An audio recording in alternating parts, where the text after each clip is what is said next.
Hemmenize salam dostlar, siz bilen Turkmen Trader. Binance birjasında işlemek baradaki video kursumuzu devam edeceğiz. Bu sapakta Visa ve Mastercard'larının kömeği bilen hesabımızı doldurmayı öğreniriz. Yani kriptovalyuta satın almayı. Bank kartlarının kömeği bilen kriptovalyuta satın almak için Binance hesabımız hükman verifikasiyalı olmalıdır. Verifikasiya ne edip geçmeliğini geçen sapağımızda öğrendik. Binance'ın programmasını açın. Esas menüden yukarıdaki slider'dan Vot и вывод на карту deyilen slaydı tapıp basın. Ekranda makale açılır. Makalanın aşağılarında tablitsa vardır. Tablitsadan Прямая покупка криптовалюты с карты deyilen düğmeye basın. Açılan pencerede bir neçe malumatları doldurmalı.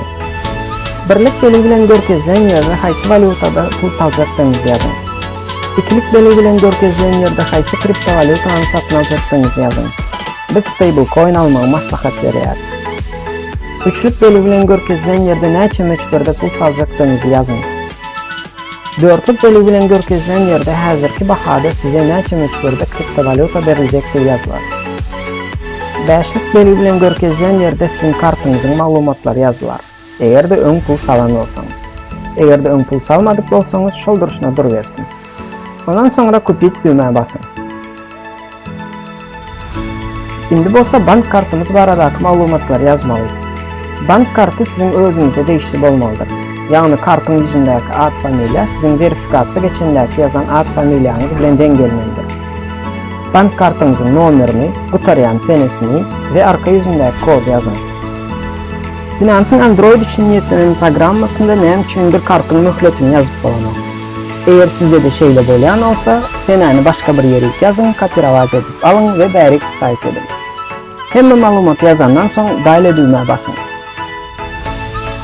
Şimdi kaçılan pencerede adres yazmalı.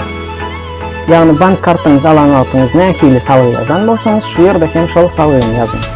Malumatlar yazansın, aplatil сейчас düğmeye basın.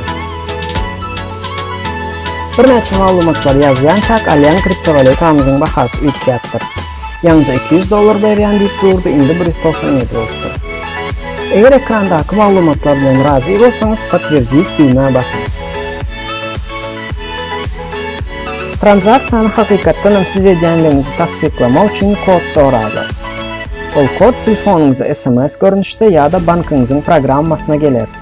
Şol kodu yazıp hakikatten transaksiyanı siz edenlerinizi tasdiklan. 5-10 minuta kalman Binance'daki spot hesabınıza satın alan kriptovalyutanız gelir. Eğer kompüterden giren olsanız menüden Kupit kriptovalyuta düğmeye basın. O yerden kreditnaya debitovaya karta deyilen yere basın. Ondan kalan edil telefondaki aldır. Edil telefondaki alı pencereler açılır, edil şol malumatları yazıyorsunuz ve edil şol görünüşte balansınızı dolduruyorsunuz. Şeyler bu sapağımız tamam oldu. Eğer video sapak bölümümüze eğer olsa haladın düğmeciğine basın ve kanalımıza ağza olun.